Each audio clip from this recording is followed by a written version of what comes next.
Our next story is about India's aviation sector.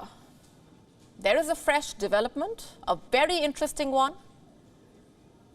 According to a Reuters report, India is resisting giving more air traffic rights to the UAE. I'm talking about rights for air traffic. You see, the UAE wants India to increase the maximum number of seats between the two sides. And while speaking to Reuters, India's Civil Aviation Minister has said that India is not looking at hiking the number at this point. Let's just break it down for you.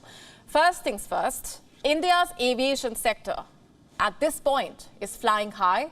It's aiming for new heights. A record number of aircraft are being ordered.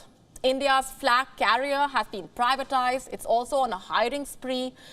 Direct international air connectivity has increased. Prime Minister Modi launched the Udan scheme. More airports are being inaugurated, and the number of frequent flyers has gone up. Basically, things are looking up for this sector.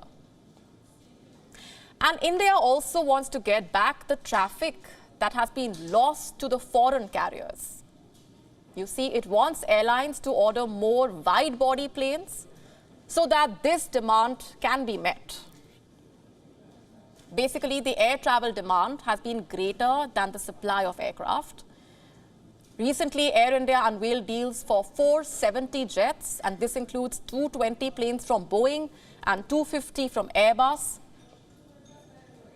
As of now, Gulf airlines like Qatar Airways, Emirates have a major chunk when it comes to India's international air traffic.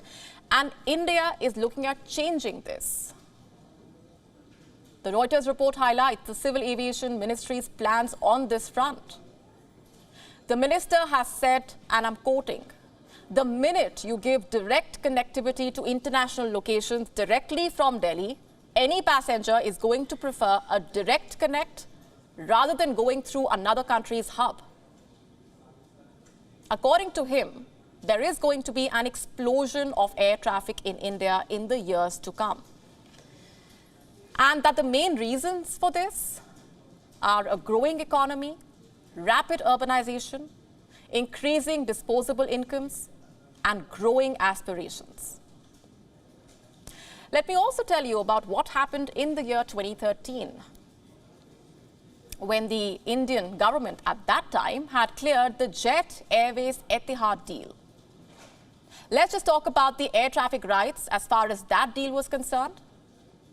India, at that point, had sweetened the deal. It had signed a new bilateral agreement with Abu Dhabi and increased the number of weekly seats available on flights between the two sides. And how much was the increase? Almost fourfold. And there was opposition by airlines. They were not okay with the government favoring a deal by expanding the bilateral flying rights to Abu Dhabi so that Etihad could buy the Jet Airways stake. The airports were also unhappy with the move. And you know how they looked at the move? As a step that will severely impact their efforts to put in place a global hub within the country. Well, from then to now, a lot has changed. It's a very interesting time for India's aviation sector as it tries to spread its wings further. And with this report talking about how India is resisting giving the UAE more air traffic rights, the messaging could not be clearer. India is taking a firm stand. It wants to use every opportunity available and aim higher to make its mark in the aviation space. We are now available in your country. Download the app now. Get all the updates on the move.